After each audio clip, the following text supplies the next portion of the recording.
So thank you for tuning in to another episode of the Cleveland Sessions. My name is Annie Nickoloff with Cleveland.com. We're here with Nikki Hill today at the Music Box Supper Club. Nikki, how are you doing? I'm doing great today. How are you? I'm good. Right on. I know you guys are real busy on tour. You just came in. Yeah. How's that going for you right now? It's been great. We've been touring nonstop for the past 5 years, so it's been an adventure all the way. Yeah.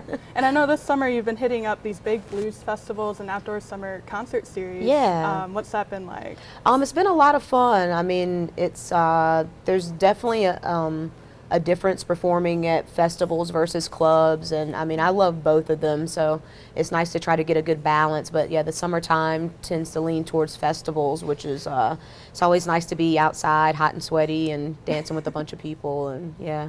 So what can people expect when they come to an indoor concert venue to see you live? Oh man, well, it's still definitely the same level of energy. We just hope they don't tell us to turn down. So that's the only difference, really. Definitely. But yeah, we always just try to just make a good time. It's all about coming and hearing some good music and hopefully just letting go of things for a few minutes, you know? So I know that you have a really vintage sound that relates back to Little Richard and AC/DC, so many different influences. Could you talk about where you get inspiration from on a daily basis? Oh, on a daily basis. I mean, yeah, I'm very inspired by music from the 50s, 60s era, but I always think it's important, too, to remember that we don't live in that time, and, you know, things are different. My experiences are different from the people I'm influenced by, from, you know, that were performers in that era, too. So, you know, for me, it's just a lot about the sounds, it's a lot about the rhythms, it's a lot about the history, and I take that and just use that to encourage my own style and my own sound, and it's definitely developed over the years, and I mean, I'm always learning something new every day, but the more you're out on the road and the more bands you're hearing, and you know, we're driving for hours listening to music, there's so many places to find inspiration. So what are some of the artists that are on your playlist right now when you're driving on tour? When I'm driving, I like to listen to a lot of instrumental music, actually. So I listen to a lot of Monk. I listen to a lot of funk and soul compilations. That's a big thing. It keeps me moving along. Artists like Speedy West. I really love guitar, and I really love organ players. So we listen to a lot of stuff like that in the van. And then when it comes to vocalists, I can usually hit any artist on the Stax label, you know, Sam and Dave, Otis Redding, Carla Thomas, Rufus Thomas, Isaac Hayes. Yeah, I'm always great to listen to those too, and then obviously contemporaries like Amy Winehouse and stuff like that as well. So. I saw today on Instagram that you posted a tribute to Aretha Franklin, who passed away today. Yeah. Do you have anything you want to talk about with her influence on your music? Or? Oh man, I mean, I don't think that I want to say the world, but I don't think there is an American person that doesn't know her name and her sound. I mean, I think when I'm not a big best of, who's the best this, who's the best that of music, but I don't think anyone ever denies that she's the best singer of all time.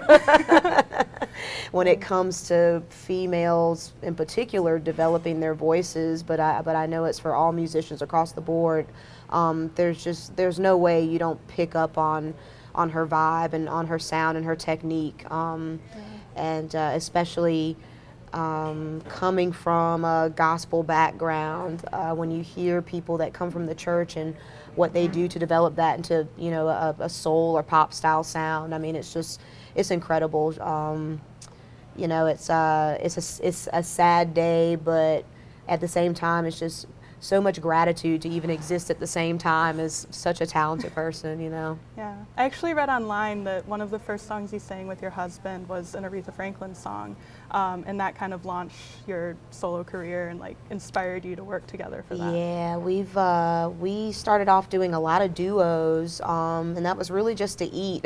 We played a lot of brunch gigs, and you know, as I was figuring out my voice and testing the waters, and it just became more of a need than a want at a certain point. And then you know, we took off from there. So yeah. And you still tour with your husband today. Yeah, he plays guitar with me. So what's that like to, you know, work with someone that you're also married to? I mean, we have an incredible time. It blows our mind every day when we get up and we're like, wow, this is what we do together. I mean, we've been together 24/7 for the last few years. He used to tour full time in his own solo act, and so at first we were both kind of doing our own thing, and then I mean, really, he's one of my favorite guitar players, and so I was like, you know, why don't you just come play with me? And he was super excited too, and honestly, we weren't sure how everything was going to take off, and when it really did, we thought, wow, people are at least digging what we produce together, you know. I mean, I couldn't do it without him or the rest of my band, so you know, it's a sound that we have both worked on, and we've both been so we're both inspired by a lot of the same artists and a lot of the same things in general, so yeah, it's been great. I can't complain. Awesome. And I know you've put out 2 albums in 2013, 2015. Yeah. Is there anything else that we can expect in the future? Yeah, I've got some new music coming out this fall. We've been road testing a lot of the new songs, so I'm super excited to be able to announce it soon. Cool. Awesome. Yeah. Well, thank you so much for Thank taking you. the time to talk to us. Thank you. Really appreciate it.